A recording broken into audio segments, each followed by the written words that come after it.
Allez, c'est parti, jour 2 de compétition. On a mis son meilleur polo, mais on commence par ramasser la merde. Après, on fait la petite balade matinale, histoire de pas se faire trimballer l'après-midi dans son épreuve. Aujourd'hui, on est engagé dans le Grand Prix 110. J'arrive au paddock, déjà, je suis toute voûtée. Vraiment, tiens-toi droite. Là, le crottin, peut-être qu'il m'a insulté vu comment je le dévisage. Le tour d'aujourd'hui, c'est le même que ma dernière 110, c'est-à-dire des obstacles à aller chercher et des contrats en allant. Je suis ravie. Et ça, dès le début du tour, donc faut déjà installer son galop dès numéro 1. Là, je me fais trimballer. Ça, c'est pas voulu.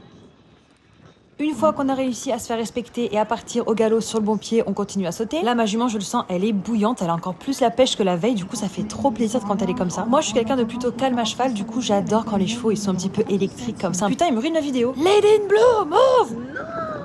J'ai ma copine Fofo qui est photographe et qui m'a fait des trop belles photos. Si vous voulez les voir, elles sont toutes sur mon Instagram évidemment. On fait le dernier saut avant d'aller en piste. Je suis sûre que si on zoome assez, on pourra voir mon cœur tambouriné dans ma poitrine. Allez, c'est à notre tour. Dès le numéro 1, je trouve que j'ai déjà un bon galop. J'ai un saut bien tendu. Du coup, dans la ligne, en fait, je suis limite un petit peu courte. Ça fait plaisir. Après, courbe à angle droit à main gauche, super changement de pied. Mais après, je la perds un peu dans mon tournant. Du coup, devant, je suis un petit peu trop près. Mais bon, moi, je tiens mon dos. Du coup, pas de Georgette. Après, on va rentrer dans la deuxième difficulté qui, moi, me faisait un petit peu peur. C'est-à-dire qu'on a une ligne qui a pas de contrat avec une grande galopade pour aller chercher un auxerre.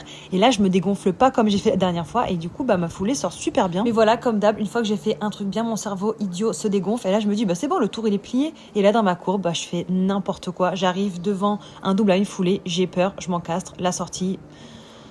J'ai pas les mots. Du coup, là, ça y est, dans ma tête, c'est un trait plat. Il y a plus personne. Parce qu'en plus d'être quelqu'un qui se dégonfle, j'ai un mental de chips. Et oui, que des qualités. Du coup, toute la prépa mentale que j'avais faite en me disant je ne tire plus s'effondre. Et là, évidemment, je me remets à tirer. Là, on se dirige en plus vers un double. Alors, l'entrée, ça va, mais la sortie, ma jument, elle sait plus où elle habite. Donc, elle hésite un petit peu, la pauvre, mais je la comprends. Dans cette ligne, je rajoute pas une, mais 2 foulées. Comme ça, c'est excellent. Après, courbe à main gauche, on se dirige vers un auxerre suivi d'une ligne avec 6 foulées en allant. Mais moi, évidemment, je me fous en arrière, je tire. Comme quoi, je retiens rien de Marocco. Dans la ligne, je rajoute 2 foulées. Alors ça, c'est magnifique. Ma palanque, je la monte extrêmement bien. Ça fait plaisir de voir ça. Là, il y a une petite tentative de remise en avant, mais bon, sur le dernier, c'est dommage, ma belle, en fait. Et c'est un petit vertical, rien de compliqué. Donc bon, on va pas s'applaudir. Quand je sors de ce tour, je suis en tempête émotionnelle. Du coup, ma jument, elle est punie au piqué pour qu'elle réfléchisse un petit peu à ce qu'elle a mal fait. Je déconne, la seule personne qui mérite ici de se faire taper, c'est moi. Là, je suis en full dépression. Même la pause pour graisser les pieds, elle pue le Xanax. Payer le prix d'un resto gastro pour faire un tour comme ça, je préfère prendre 10 kilos plutôt que d'être mauvaise cavalière. Après, c'est l'heure de la sieste. Tu m'étonnes, l'autre, elle a tout donné pour pas qu'on crève. Là, je m'excuse environ 1 million de fois auprès d'elle parce que pêcheur, elle a rien demandé. Après, la journée est passée, c'est déjà le soir, on fait les soins, on met les bandes. Après, on nourrit, l'autre, on dirait qu'elle est en tôle, c'est vraiment hilarant.